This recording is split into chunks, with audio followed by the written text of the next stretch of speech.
Gives free energy. जी देखो ऐसे कितने ये भी एक स्टेट फंक्शन है, यानी इसकी वैल्यू भी स्टेट पर डिपेंड करती है। ऐसे कितने स्टेट फंक्शन आ चुके हैं। ऐसा एक स्टेट फंक्शन आया था इंटरनल एनर्जी, फिर आया एंथैल्पी, फिर आया स्पॉन्टेनिटी वो एंट्रोपी, और फिर ये गिब्स। ये चार ही पार्ट हैं टॉपिक के इसके। Internal energy, you, H, S और जी। ये टॉपिक आता क्यों है? देखो लास्ट क्लास में हमने जो करा है वो ये कि भाई सुनना मेरी बात को कि भाई A plus B arrow C plus D होता है, और अगर आपने समझा है टॉपिक वाक्य में जो मैंने समझा है, तो मैंने आपको ये समझाया कि अगर किसी रिएक्शन का डेल्टा एच सिस्टम नेगेटिव है तो ये रिएक्शन के स्पॉन्टेनियस होने के फेवर में है, मगर जरूरी नहीं है कि रिएक्शन स्पॉन्टेनियस होगी। तो फिर डेल्टा एच सिस्टम का फायदा ही क्या है भाई? इससे ये तो पता लग ही जाता है ना कि ये फेवर में है। भाई जैसे देखो मेरे पापा मेरे मनाली जाने के फेवर में है, लेकिन मैं जाऊंगा मनाली ये जरूरी नहीं है, ये कुछ ऐसा है। तो पापा नहीं मेरे को मनाली भेजेंगे, लेकिन हाँ वो फेवर में है मनाली जाने के। तो अगर डेल्टा एच सिस्टम नेगेटिव है तो इसका मतलब रिएक्शन डेल्टा एच जो है वो रिएक्शन के स्पॉन्टेनियस होने के फेवर में, मगर जरूरी नहीं है रिएक्शन होगी, क्योंकि इसके लिए जरूरत है डेल्टा एस की भी कि वो भी फेवर में हो।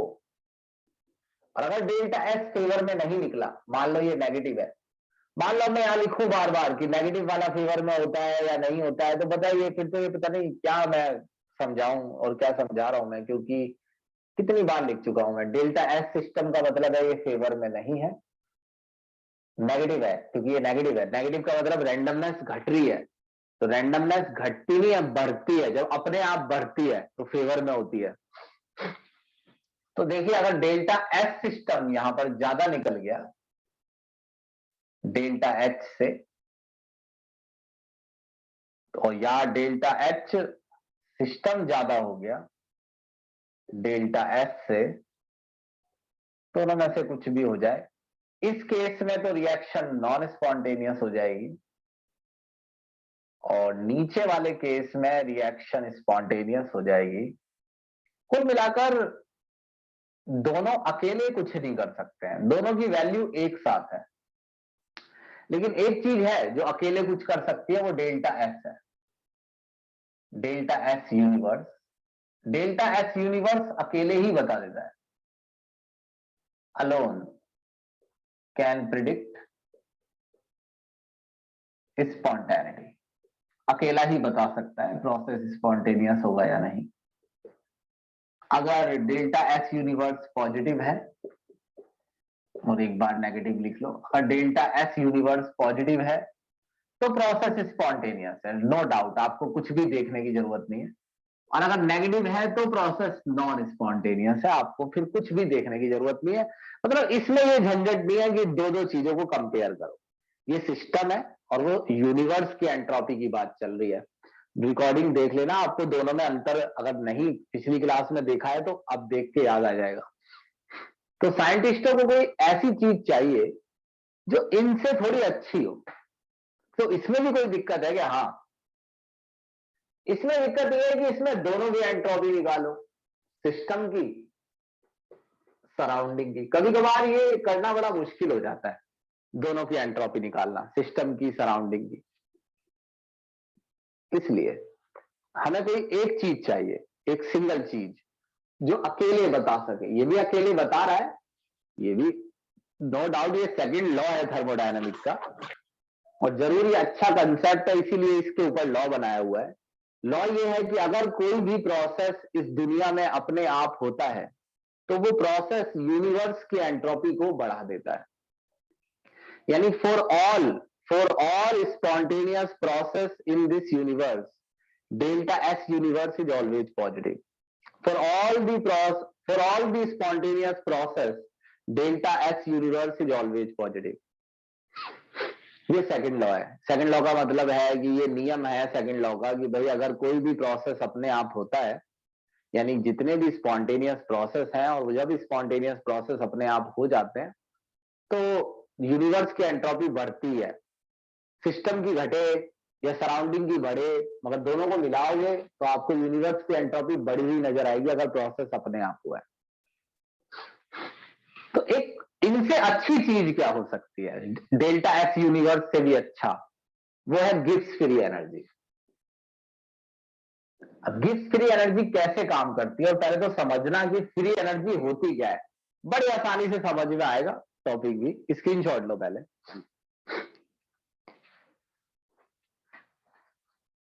अब सुनिए,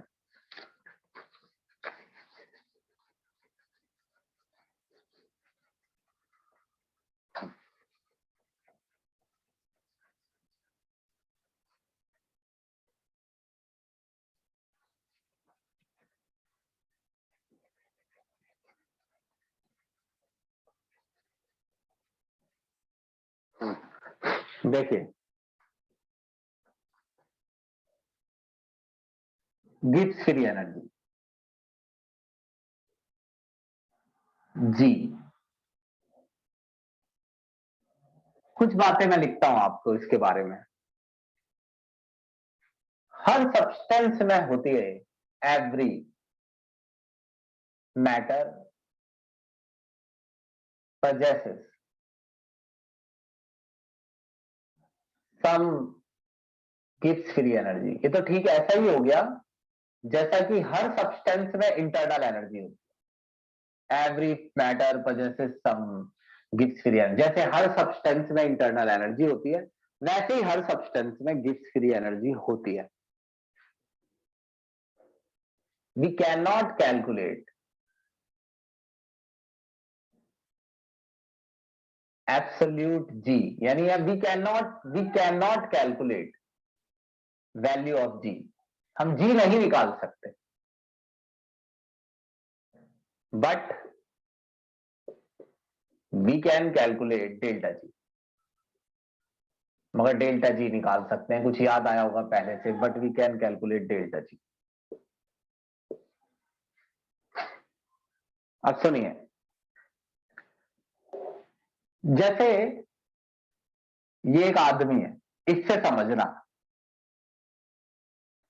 इसके अंदर एनर्जी है नो डाउट। जैसे मान लो इसके अंदर 1,00,000 जूल,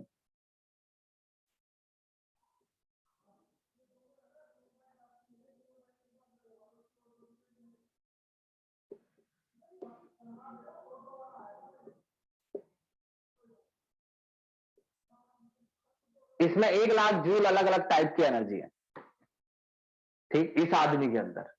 मगर क्या सारी एनर्जी वर्क में कन्वर्ट हो जाती है? सोचने वाली, एनर्जी से वर्क होता है, क्या सारी एनर्जी वर्क में कन्वर्ट हो सकती है? सोचने वाली बात यह है। क्या अगर इसमें 1,00,000 जूल एनर्जी है तो क्या ये 1,00,000 जूल वर्क डन कर सकता है? तो आंसर है नहीं, क्योंकि हर तरीके की एनर्जी को वर्क में कन्वर्ट नहीं किया जा सकता। सोचना कैसे?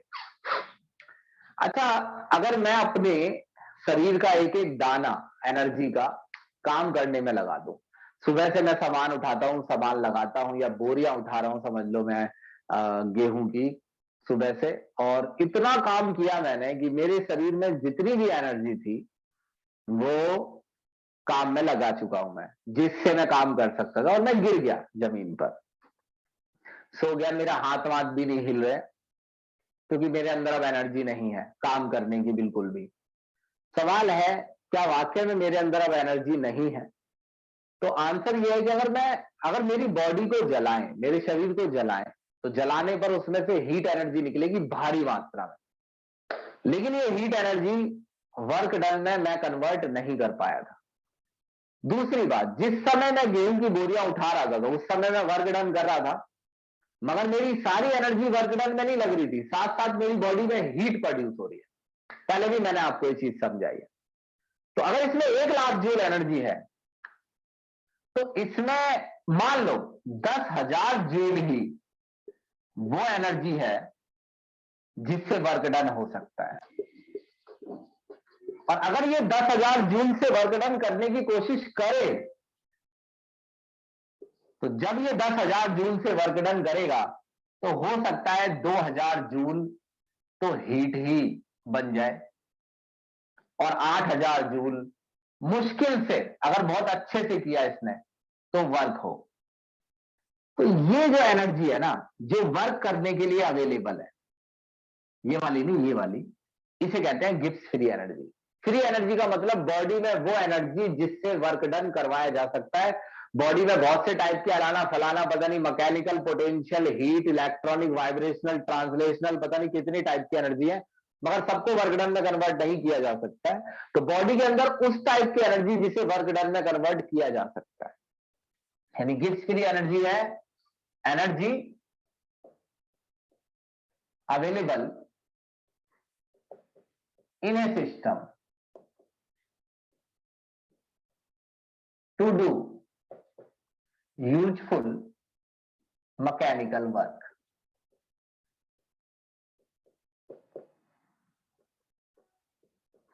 अब अच्छा एक चीज बताओ, देखो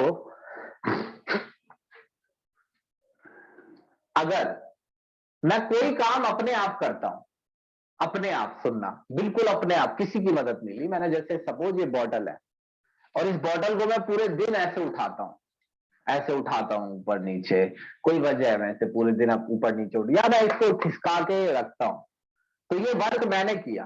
और अगर मैं वर्क करूंगा तो मेरी एनर्जी खर्च होगी, ये वाली नहीं, ये वाली जो वर्क करने के लिए अवेलेबल थी, ये फ्री एनर्जी है। तो अगर मेरी एनर्जी खर्च होगी, यानी अगर मैं अपने आप कोई वर्क करता हूं, यानी कि अगर मैं कोई भी प्रोसेस, अगर मैं प्रोसेस अपने आप करता हूं, यानी कोई भी स्पॉन्टेनियस वर्क, या कह लीजिए कोई भी स्पॉन्टेनियस रिएक्शन, रिएक्शन का मतलब कोई भी एक्टिविटी, चाहे वो एक्टिविटी केमिकल्स के बीच हो या मेरी बॉडी में हो, मैं कुछ भी अगर अपने आप करता हूं तो गिब्स फ्री एनर्जी, यानी बॉडी की वो एनर्जी यूज हो जाएगी जो वर्क डन के लिए अवेलेबल थी, यानी मेरी बॉडी की गिब्स फ्री एनर्जी डिक्रीज हो जाएगी। ये बताओ, ये बात समझ में आई? बहुत साधारण बना दिया मैंने इसे। Yes sir. बताओ। Yes sir. Yes sir. अब इसका एक और एग्जांपल ले लो, इसको आंसर करना है। अच्छा, ये जो ऑब्जेक्ट है, ये अर्थ के रेस्पेक्ट में समझना है, ग्रेविटी के रेस्पेक्ट में। अगर ये ऑब्जेक्ट ऊपर जाता है तो क्या ये अपने आप ऊपर जाएगा? नहीं, कभी नहीं। ये प्रोसेस नॉन स्पॉन्टेनियस है। मगर अगर ये नीचे जाता है तो ये अपने आप होता है स्पॉन्टेनियस।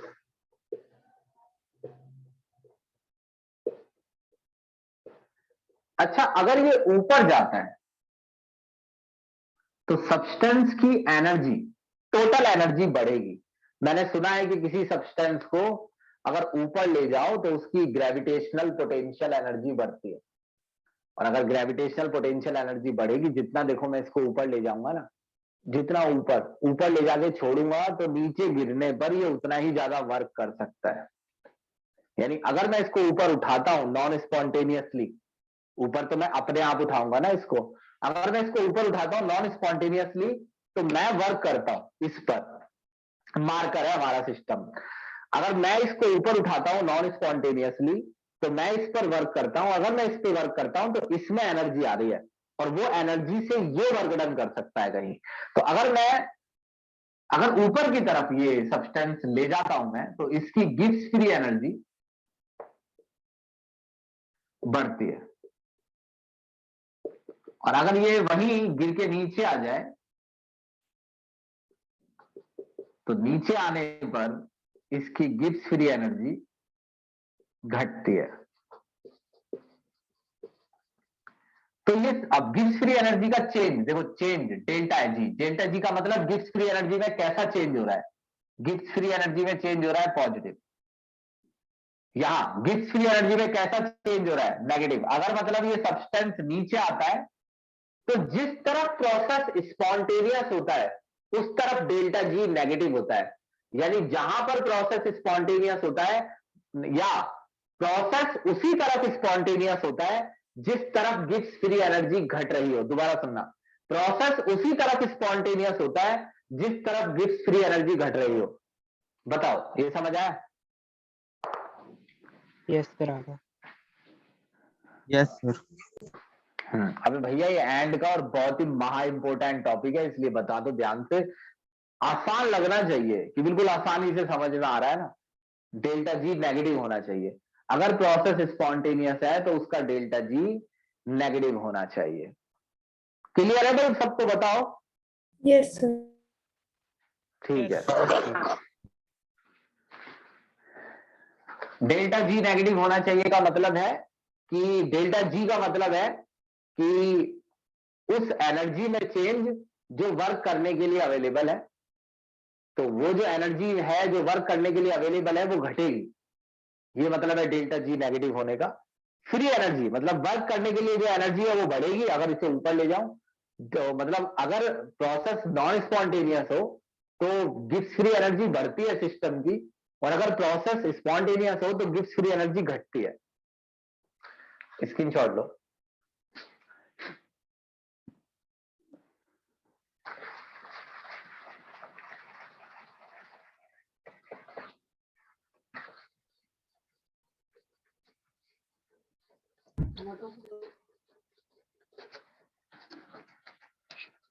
अच्छा, एक डेरिवेशन है जिसे मैं 2-3 बार लिख सकता हूं याद कराने के लिए, लेकिन मैं तुम्हें एक चीज याद दिला दूं पहले, शायद उस चीज को याद दिलाने से बिल्कुल एंड जो होगा ना तुम्हारा फिर वो अच्छा हो जाएगा, और कोई बात नहीं है।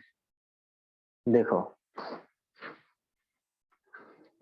अच्छा क्या तुम्हें ये याद है कल से कि मैंने आपसे ये कहा था कि एक सिस्टम है, मान लीजिए ये सिस्टम है, तो यहां लिख दूं मैं सिस्टम, ये सिस्टम है और ये सराउंडिंग है। सराउंडिंग की स्पेलिंग का पता नहीं। अब ये सिस्टम ने हीट दी, तो जो हीट सिस्टम ने रिलीज की वो डेल्टा एच है। डेल्टा एच सिस्टम ने रिलीज किया, ये साइन देखिए ना, इधर जा रहा है, हीट इधर जा रही है, तो सिस्टम ने हीट रिलीज की है, तो सिस्टम का जो डेल्टा एच है वो नेगेटिव है। तो उसकी वैल्यू कुछ ऐसे होगी, डेल्टा एच जैसे -2000 जूल। अच्छा, यही वैल्यू सराउंडिंग के लिए पॉजिटिव होगी, +2000, यानी सराउंडिंग ने ये हीट एब्जॉर्ब की है, वैल्यू सेम है। तो अगर मैं डेल्टा एस सिस्टम का फॉर्मूला लिखता हूं तो वो फॉर्मूला ऐसा होता है, डेल्टा एच कितनी हीट एब्जॉर्ब की divide by T.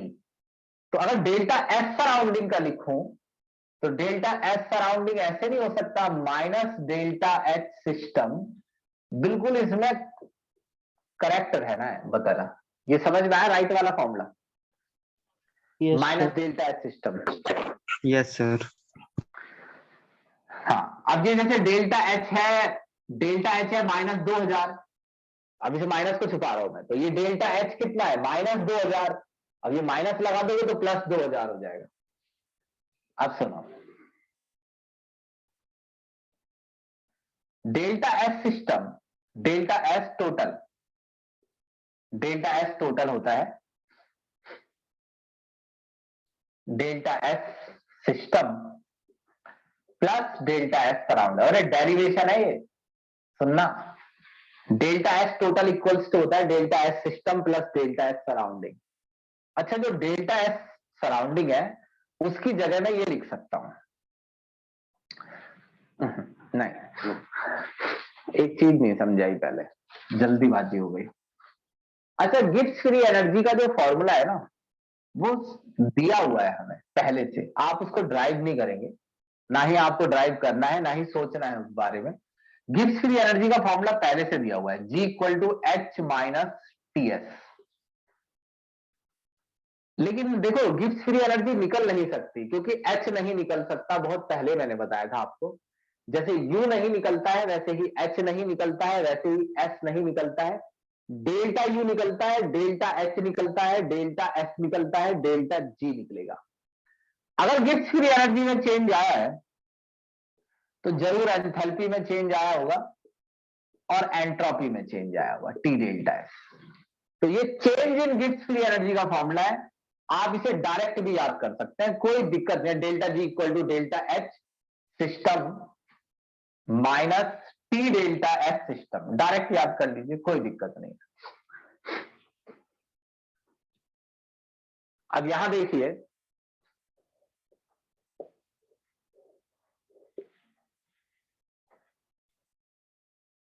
Delta S total,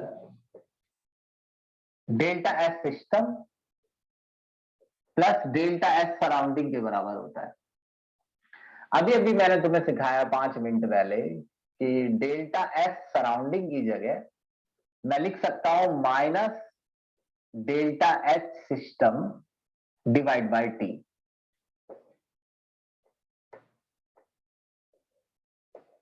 अभी सीखा है तुमने मुझसे कि डेल्टा एस सराउंडिंग की जगह लिख सकता हूं मैं delta H system divide by T, है ना। यहां प्लस आएगा ना,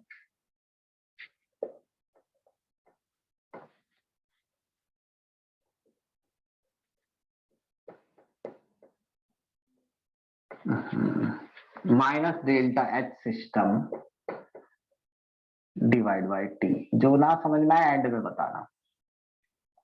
ये माइनस यहां ले आओ और टी की मल्टीप्लाई कर दो टेम्परेचर की, यहां टी डेल्टा एस टोटल, ये टी छोटा है, टी टोटल, यहां भी टी की मल्टीप्लाई होगी, T delta S system minus delta H system. अच्छा, अगर प्रोसेस स्पॉन्टेनियस है, ध्यान से सुनना, अगर प्रोसेस स्पॉन्टेनियस है, मतलब मेरे को मालूम है कि प्रोसेस स्पॉन्टेनियस है, इफ प्रोसेस इज स्पॉन्टेनियस, अगर प्रोसेस स्पॉन्टेनियस है तो ये जो है डेल्टा एस टोटल, ये पॉजिटिव आना चाहिए, याद है। एंट्रोपी चेंज ऑफ यूनिवर्स, अगर कोई प्रोसेस स्पॉन्टेनियस होता है तो डेल्टा एस टोटल की पूरी गारंटी होती है कि डेल्टा एस टोटल पॉजिटिव ही होगा। डेल्टा एस सिस्टम की गारंटी नहीं होती है, लेकिन डेल्टा एस टोटल की गारंटी होती है। और टेम्परेचर जो होता है केल्विन वाला, ये केल्विन में ही चलता है, फॉर्मूलों में डिग्री सेल्सियस में टेम्परेचर चलाया ही कब है हमने। जो टेम्परेचर है केल्विन वाला वो भी पॉजिटिव होता है, यानी कि अगर प्रोसेस स्पॉन्टेनियस है तो ये तय है कि ये पूरी वैल्यू पॉजिटिव रहेगी। ये तो पॉजिटिव नेगेटिव होता ही नहीं है, तो होता ही पॉजिटिव है। और delta S total spontaneous process में पॉजिटिव होता है, ये तो सेकंड लॉ ही है थर्मोडायनामिक का। हाँ, डेल्टा एस सिस्टम का कुछ नहीं कह सकते कि डेल्टा एस सिस्टम नेगेटिव भी हो सकता है, पॉजिटिव भी, मगर डेल्टा एस टोटल तो पॉजिटिव ही होगा अगर प्रोसेस स्पॉन्टेनियस है। तो ये पूरी वैल्यू पॉजिटिव हो गई, टी डेल्टा एस टोटल। अगर ये पॉजिटिव है तो तुम्हें नहीं लगता ये पूरी वैल्यू पॉजिटिव आनी चाहिए, दोनों बराबर है ना। तो अगर ये पॉजिटिव है तो ये भी पॉजिटिव आएगा। इसका मतलब कि टी डेल्टा, इधर लिखो टी डेल्टा, और याद रखो जो भी लिख रहे हैं हम स्पॉन्टेनियस के लिए, T delta S system minus delta H system भी पॉजिटिव आएगा, यानी greater than zero. Greater than zero का मतलब पॉजिटिव। अच्छा, इसको, इस वैल्यू को मैं ऐसे भी तो लिख सकता हूं, डेल्टा एच आगे ले लेता हूं, ये पीछे,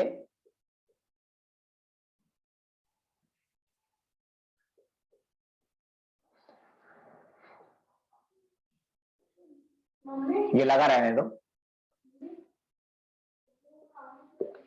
ठीक, अब सुनो, ये माइनस का आ गया। अच्छा, अगर मैं ये ब्रैकेट लगा दूं यहां अगर मैं ब्रैकेट लगा दूं तो फिर यहां माइनस नहीं आ जाएगा? कॉमन ले लो माइनस, एक तरीके से। दोबारा दिखाओ अगर कंफ्यूजन ना हो तो। ये माइनस का आगे, प्लस वाला पीछे। अगर मैं इसमें ब्रैकेट लगा दूं यहां तो फिर ये माइनस में लिखना पड़ेगा, क्योंकि ब्रैकेट खुलते ही ये माइनस में आएगा फिर, और माइनस माइनस ये प्लस में आएगा, लेकिन है तो ये सेम ही चीज, यानी ये चीज भी ग्रेटर देन जीरो आनी चाहिए, ये पूरी चीज ग्रेटर देन जीरो आनी चाहिए। अच्छा, अब मैं इसके अंदर इसकी जगह डेल्टा जी लिख सकता हूं, देखो डेल्टा जी, और ये भी ग्रेटर देन जीरो आना चाहिए, क्योंकि ये किसी अंदर वाला हिस्सा किसके इक्वल है, डेल्टा जी, और ये डेल्टा जी भी ग्रेटर देन जीरो। अब बताओ delta G greater than zero कब आएगा, यहां माइनस लगाए, यहां माइनस लगाए, और delta G greater than zero कब आएगा, जब डेल्टा जी भी माइनस में आए, तो माइनस माइनस प्लस आएंगे, तो delta G greater than zero आएगा। ये डेरिवेशन समझ में आया क्या?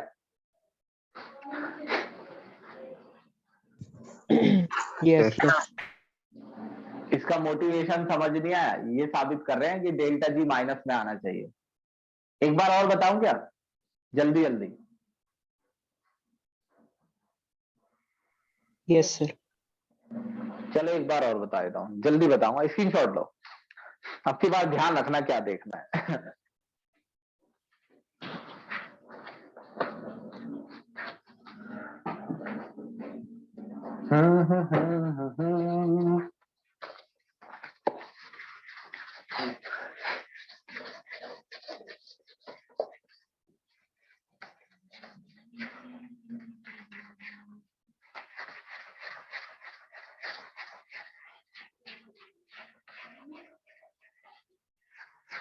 अच्छा देखो, इतनी जल्दी लिख सकते हैं, डेल्टा एस टोटल जो होता है वो डेल्टा एस सिस्टम होता है, भाई उसी टाइम बता देना जिस चीज में दिक्कत आ रही हो। अच्छा, मैं इसकी जगह लिख रहा हूं minus delta H system divide by T. ये मैंने आपको अभी तो समझाया था जब मैंने स्टार्टिंग में क्लास स्टार्ट की थी। Delta H system equals to delta H total. Delta H system minus delta H system T delta H total, T की मल्टीप्लाई कर दी और यहां भी टी आ गया। हाथ भी काले पड़ गए। अच्छा, डेल्टा एस टोटल पॉजिटिव होगा। हमें जो सोचना है ना वो स्पॉन्टेनियस के लिए सोचना है। जैसे सोचने का मतलब मैं लिख रहा हूं डेल्टा जी माइनस, या delta G minus delta G greater than zero. तो ये सब मैं स्पॉन्टेनियस के लिए बता रहा हूं कि स्पॉन्टेनियस में क्या होना चाहिए, कि अगर कोई प्रोसेस स्पॉन्टेनियस है तो ऐसा होना चाहिए। अच्छा, डेल्टा एस टोटल पॉजिटिव है और टेम्परेचर तो होगा ही पॉजिटिव है स्पॉन्टेनियस में, यानी ये पूरी वैल्यू पॉजिटिव ही आएगी अगर प्रोसेस स्पॉन्टेनियस रहा। जैसे आप कह रहे हैं क्या सर डेल्टा एस टोटल कभी नेगेटिव नहीं आता? अरे आता है, लेकिन अगर प्रोसेस स्पॉन्टेनियस है तो पॉजिटिव ही आएगा ना। तो ये हिस्सा भी पॉजिटिव आना चाहिए फिर तो। T delta S system minus delta H system, इसको मैं ऐसे भी लिख सकता हूं minus delta H system plus minus minus T delta S system greater than zero. इसको मैं ऐसे लिख सकता हूं और इसकी जगह मैं डेल्टा जी लिख सकता हूं। अब ये सिंबल क्या बता रहा है, देखो ये सिंबल कह रहा है कि minus delta G greater than zero आना चाहिए, यानी माइनस डेल्टा जी पॉजिटिव आना चाहिए। माइनस डेल्टा जी पॉजिटिव कब आएगा? जब डेल्टा जी नेगेटिव आए, और डेल्टा जी अगर नेगेटिव आएगा तो ही ये साबित हो पाएगा, ये जो लिखा है कि minus delta G greater than zero, ये तभी हो सकता है जब डेल्टा जी नेगेटिव हो, और डेल्टा जी यानी कि नेगेटिव ही होना चाहिए अगर प्रोसेस स्पॉन्टेनियस हो। अब बताओ, आया समझ? Yes sir. अब सुनिए जी अगली बात, स्क्रीनशॉट लो जल्दी।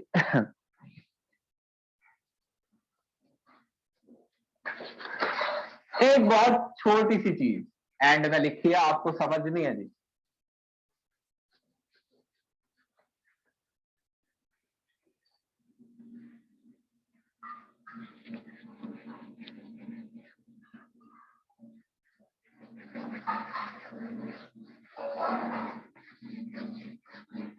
केस लिखता हूं मैं।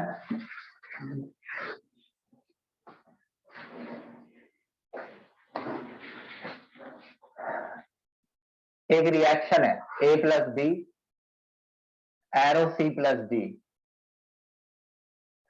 ये रिएक्शन का डेल्टा H जो है वो माइनस है, डेल्टा H माइनस है इसका, और ये एक्जोथर्मिक हो गई रिएक्शन। एक बार इस पर भी ध्यान देना, 10th वाली बात पर, एक्जो हो गई ये रिएक्शन। और इस रिएक्शन का डेल्टा S जो है वो भी माइनस है। तो डेल्टा G जो होता है वो delta H minus T delta S होता है। और डेल्टा H जो है इसका, डेल्टा H की वैल्यू माइनस में होगी। तो अगर मान लीजिए कि डेल्टा H की वैल्यू मैंने डाल दी है तो वो माइनस में लिखी जाएगी, minus delta H minus T। Delta H की वैल्यू भी ब्रैकेट में माइनस में आ जाएगी, माइनस डेल्टा H। अब अगर मैं इसको मल्टीप्लाई कर दूं तो ये प्लस हो जाएगा, minus delta H plus T delta S। अब डेल्टा G माइनस में कब आएगा ये सोचना है। डेल्टा G तब माइनस में आएगा जब ये वैल्यू ज्यादा हो, माइनस डेल्टा H, और T डेल्टा S छोटा हो। T डेल्टा S को छोटा करने का तरीका क्या है? टेम्परेचर कम रखना, कम से कम। जितना टेम्परेचर ये T जितना कम करते जाओगे, T जितना कम करते जाओगे, T डेल्टा S उतना ही छोटा होता जाएगा और वो डेल्टा H से कम हो जाएगा। तो फिर डेल्टा G नेगेटिव आएगा जब ये वाली वैल्यू बड़ी होगी और ये छोटी। इसे छोटे करने का तरीका है टेम्परेचर कम। तो जब डेल्टा H नेगेटिव हो, डेल्टा S नेगेटिव हो, तो ऐसी रिएक्शन लो टेम्परेचर पर होती है। लो टेम्परेचर पर ही इसका डेल्टा G नेगेटिव आ रहा है।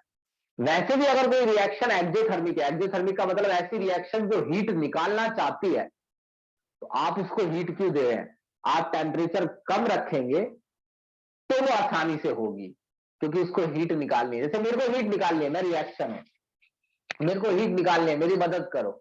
कैसे मदद करोगे हीट निकालने में? एक्सोथर्मिक है, मुझे आइस पे लिटा दो, ठंडा कर दो, लो टेम्परेचर। अगर मुझे आइस पे लिटा दोगे तो मेरी हीट शरीर से जल्दी बाहर निकलेगी। जितनी ठंडक रखोगे वो रिएक्शन उतनी जल्दी होगी। अब बताना, A plus B arrow C plus D, delta H positive है, डेल्टा S भी पॉजिटिव है। ये एंडोथर्मिक रिएक्शन है, और एंडो का मतलब ही होता है कि ऐसी रिएक्शन को हीट चाहिए। तो डेल्टा G से समझना है, डेल्टा G के अकॉर्डिंग ये वाली वैल्यू प्लस में आएगी, प्लस डेल्टा H, अंदर वाली भी प्लस में है। अब ये जो डेल्टा H, ये delta H minus T delta S हो गया है। तो अब ये समझिए कि क्या डेल्टा G नेगेटिव आ सकता है? हाँ, अगर डेल्टा H कम हो और T डेल्टा S ज्यादा हो, नेगेटिव वाली वैल्यू ज्यादा हो। नेगेटिव वाली ज्यादा होगी तो डेल्टा G सॉल्व करने पर नेगेटिव आ जाएगा, नेगेटिव ज्यादा पॉजिटिव कम। अब T डेल्टा S कैसे बढ़ेगा? जब टेम्परेचर हाई हो। एक और, फर्स्ट सेकंड, अगर एक रिएक्शन का डेल्टा H पॉजिटिव है, नेगेटिव है, अगर एक रिएक्शन का डेल्टा H नेगेटिव है और डेल्टा S पॉजिटिव है, दोनों ही फेवर में है, तो delta G delta H negative है तो minus delta G minus T plus delta S।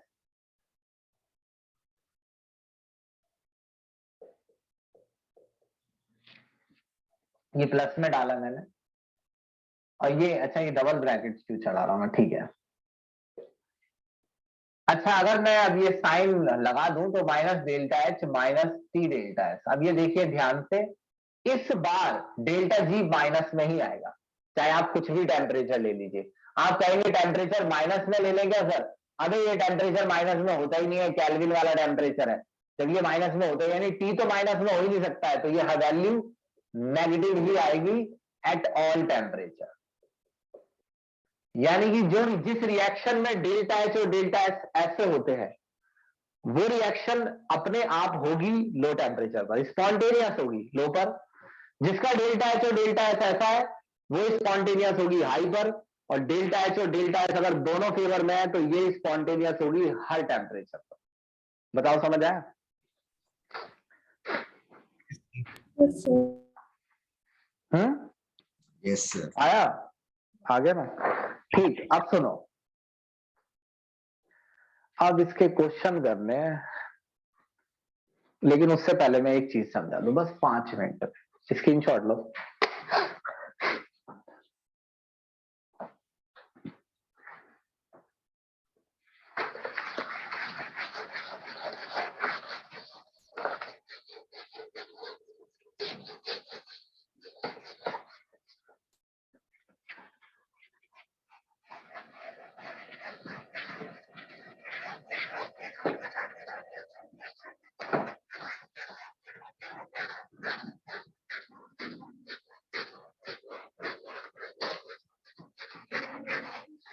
सुनो, अच्छा कोई प्रोसेस अगर आइसोथर्मल है,